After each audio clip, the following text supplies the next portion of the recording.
What is the process of applying for a GIS or cartography program? And when and how did you start to do the homework?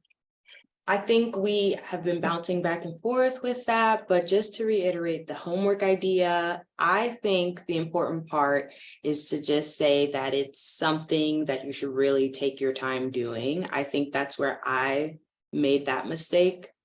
Closing in on my undergrad is I did not fully understand how much time it really takes to not only identify what you're asking, well, identify what you're interested in, but also identify really the processes. Like I'm first gen, so I've no one in my family has kind of gone through this process to say, hey, Anissa, have you been looking into professors? Nobody was doing that. And so I think what's really important is to give yourself enough time. I don't think we ever regret giving ourselves amount of time, and we're never going to regret doing a little extra reading. Mariam is actually my lab mate, and so if I have a question for her, she'll tell me, you didn't read enough. You didn't read enough. And that means that I didn't read enough because I go back and I kind of find exactly what I was looking for. So give yourself enough time to read enough about the school, about the program, about the professor, about the things that they have in and around the program, things that you would be expected to be a part of. And that's going to be my contribution, is that give yourself enough time. As somebody that kind of doesn't always give myself enough time to do things, I'm going to advise that, especially when it comes down to this, because it's all too often that people kind of see the first thing that sounds, feels, looks right, dives into that, and it isn't exactly what they need or what they want. And it's because they didn't necessarily give themselves enough time to explore other options. And sometimes it's very easy to make it feel like it's very emergency. I need to do something with my life. I need to find this program right now. But the best thing for you will come when you give yourself enough time and space to really make that decision for yourself and feel it out. Feel it out how the vibes are, the professor, the program, the research, the how people are responding to that research. You want to consider all those things. So I'm just going to say, give yourself enough time to do the right amount of homework and research, because that's really important.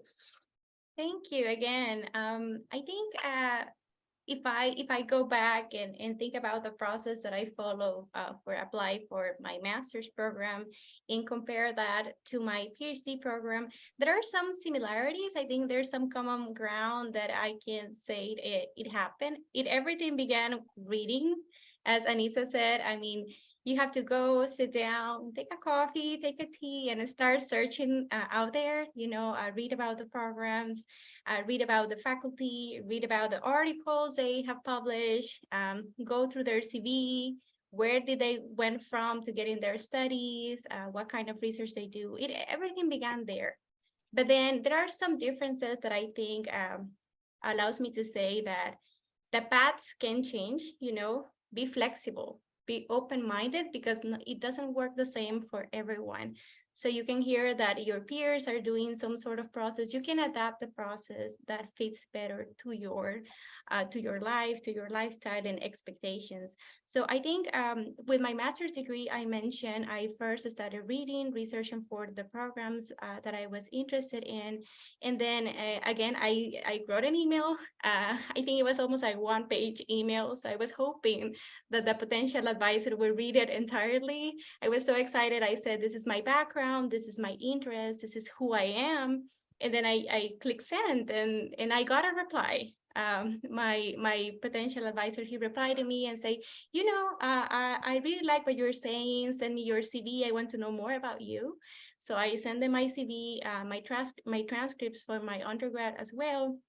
And then he told me, you know what, we can start with an internship. So he was the one suggesting that we should do a 3-month internship to work together. And that's a great way to get to know, your potential advisor, how they work, what they like to do. I mean, how they do the research, what other students they have.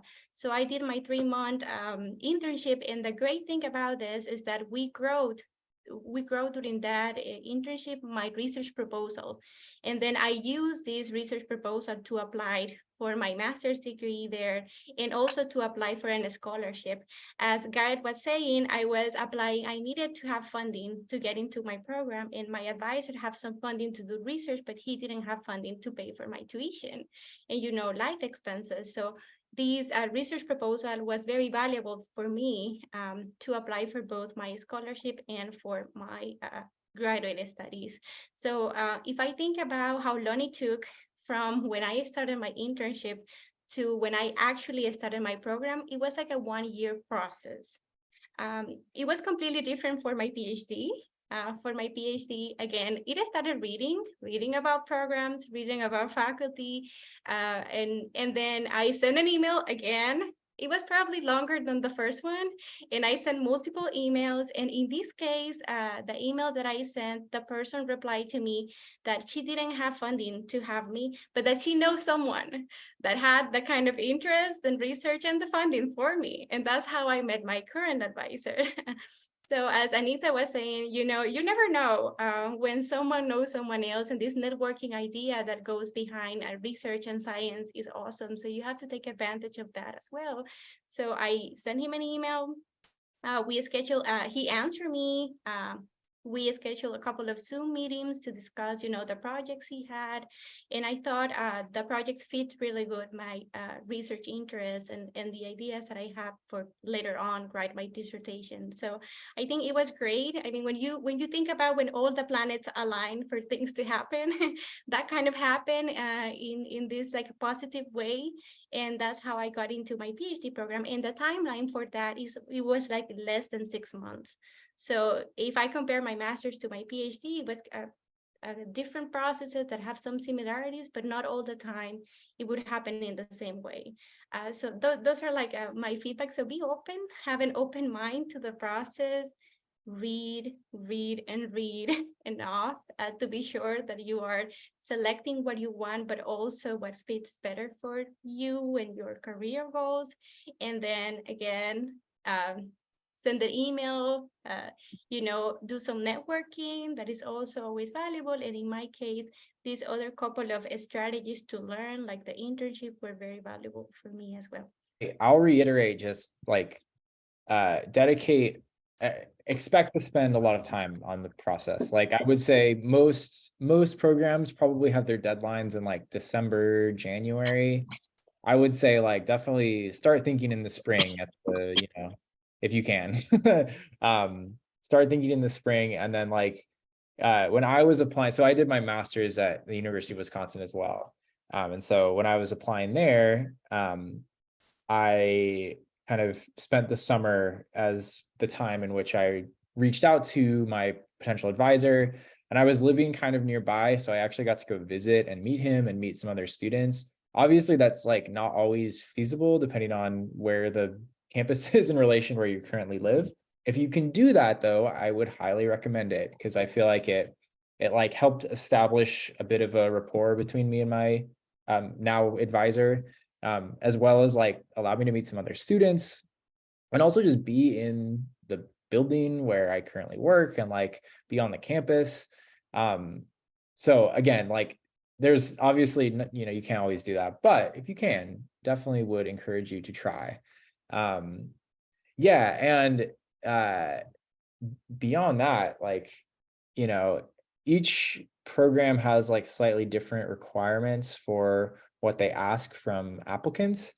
At the time when I was applying in 2019, like our program required the GRE, which it no longer does. So I unfortunately was like the last cohort that was admitted with that requirement.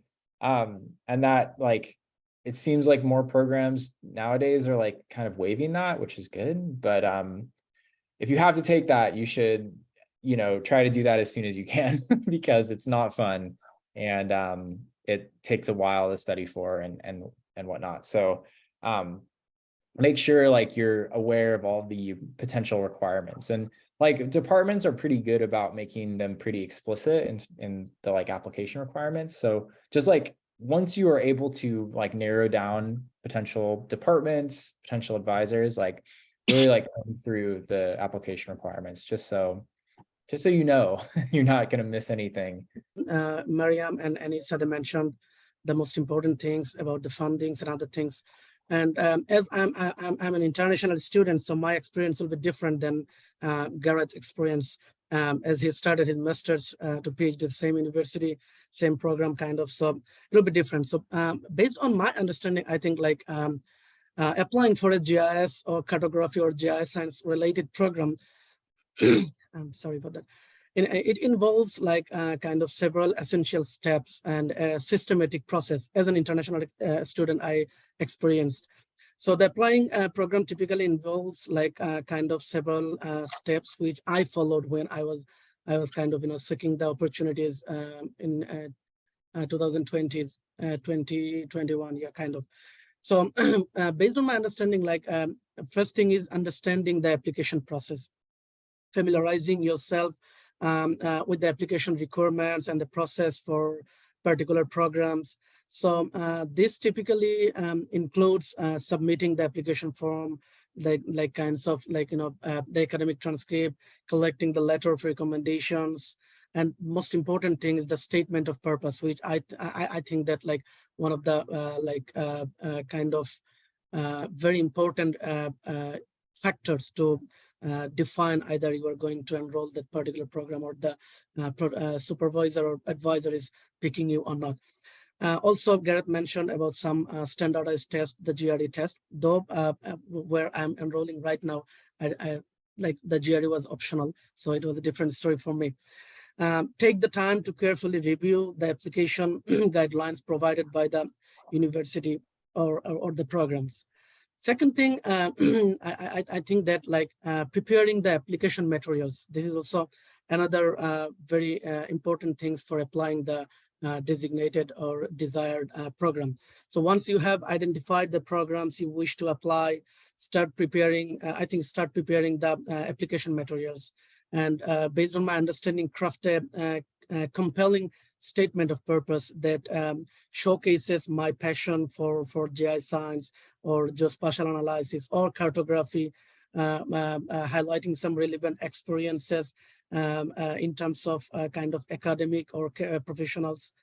Request letter of recommendation from professionals or from professors who can attest my skills and potential in my desired field.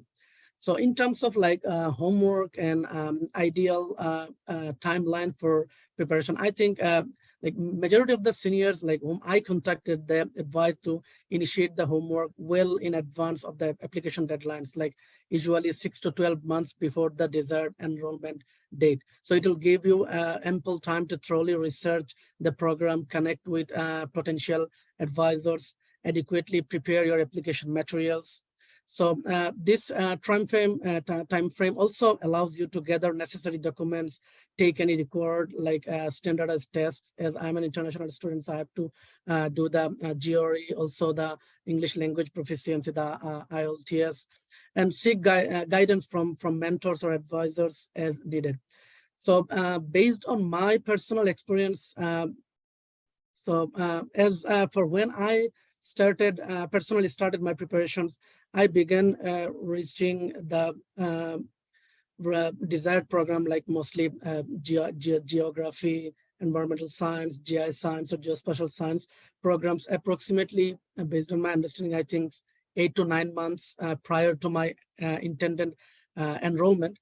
This allowed me to carefully evaluate the program offerings, connect with the faculty members, and prepare my application materials in a thoughtful and well-organized manner. So as you know, as an international student, I have lots of other things to consider, particularly, let's say, as I'm from Bangladesh, I have to obtain for the, like apply for the visas and other things. So it's really take lots of time. Let's say you are getting the decision from the program or course supervisor that, okay, you are going to accept or we are going to accept you for that particular program. And after that, you have to initiate lots of other things, which are, based on my understanding, I think much tougher than the application process itself, applying for the visas, particular fees, then appearing for the interviews, and finally onboarding and preparation, because like as an international like student, it's a different environment, different place. So you are going to experience lots of different things. So I think around 8 months to 1 year before the intended enrollment date,